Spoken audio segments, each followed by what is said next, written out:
Get Fit with Fox is sponsored by Gold's Gym.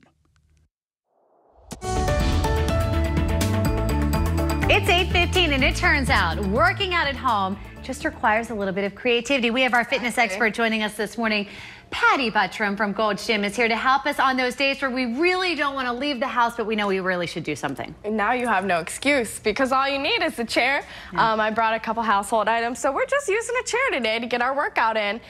Traffic's bad and you can't make it to the gym, you have kids at home. And this is easy. If you're watching the news, watching whatever you might be watching, you can do this at home. Yeah, exactly. Everybody grab their chair. Okay. So I'm going to start off by hitting my triceps here, my arms a little bit. I'm going to go into a tricep dip. So just extend your legs here and lower yourself. And Patty, when we do this, should we be doing it in reps or, you know, a certain amount of time until the next commercial comes on if you're watching TV, or what do you think? Actually, I'll do it during commercial breaks. Yeah. So, you know, one commercial, I'm doing the tricep dips. I may hit some push-ups the next round. You start noticing those 30-second ad spots. Yeah, exactly. It's a good timing there. I'm going to actually hit some incline push-ups here, too. If you're new to the game, the incline is going to take a little bit of pressure off of you. Right. It's easier than just doing them on the ground here.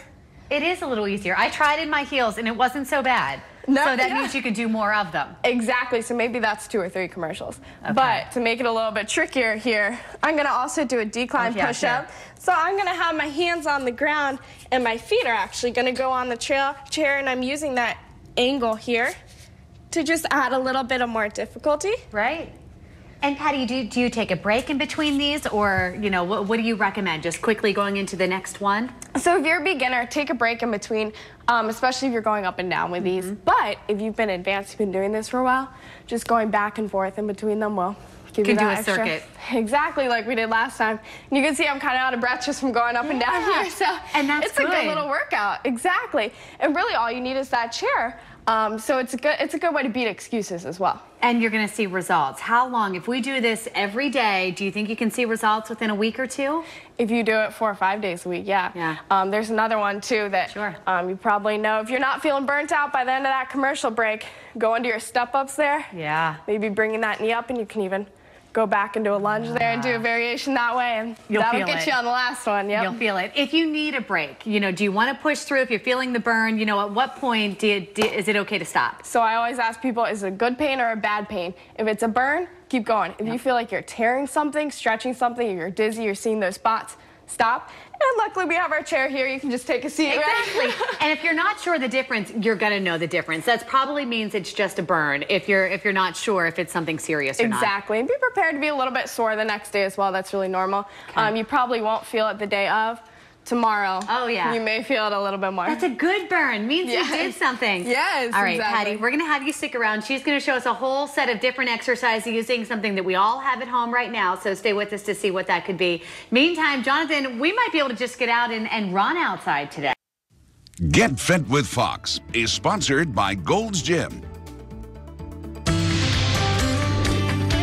8:45, we are back with fitness expert Patty Butrim from Gold's Gym joining us this morning with great ideas to get a good workout in your very own living room with a book. Exactly. We were reading up in commercial break, but this has many uses for us. Exactly. So besides, you know, taking care of your mind, your body, we'll hit everything with just a book here. So, you know, if you're at home, you have a book, you need a stretch break, here are a couple things that you can do. For one, I mean, if you're reading, you might as well just hold that squat that we were doing last time, right? And read that way. But a good way to get your heart rate going a little bit is I'm actually going to put this book down on the floor in front of me and do some toe touches here. So I've never seen this before. This is good. So tell me the muscles that we're working and doing this. I'm actually doing this for conditioning and for my heart. It's cardiovascular. So that's going to get my blood flowing a little more, especially if I've been sitting all day. If you're at the office, you know, maybe make sure your boss isn't watching. Grab one of your books, stick it on the ground and do a little cardio. Does it matter what size of book? Are we cheating ourselves if we get like our kids' giant books so we don't have to work quite as hard? Actually, then your feet would have to come up a little higher. Because you want to go to the top. And you'd be engaging that core as well. So the higher so the you're pulling up your smaller knees. books, that's the key? The smaller books may actually be a little bit easier, not gonna lie. But another thing you can do with this smaller book, you can also work your arms with it. Since it is small and it doesn't weigh much, I'm just gonna use an isolated one arm here. Okay. So I'm gonna do a tricep extension. Just with that one arm, I'm hitting this muscle right here, my tricep. Like I said, since the book is so small, that's why I'm just using the one arm instead of the two. And same question, timing for this. Should we be looking at reps when you're doing something like that, or a certain amount of time? What do you think? This I would do until what we call it a burnout. Do it until failure. So do it until you cannot possibly do another one of those extensions. Take about 10 seconds off and then do it again. I would do 3 rounds until failure to get that burnout effect that we were talking about. And you want to do both arms then too. Exactly. Yep. Exactly. You don't want one arm a little bigger than the other. Right? I already have the mommy arm for the car seat, so I need to always try and get this arm going too. Let me tell you that picking up children, your 40-pound child, over and over again will help as well.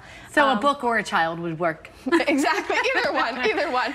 Another thing that you may not want to do with the child actually is I'm going to do some lunges with a knee lift here. Okay. So I'm coming back, raising the book over my head, and then bringing my knee up to that book. Do it one more time. So I'm coming down, knee up, and I'm actually going to repeat this all on the same leg for that same burnout effect here.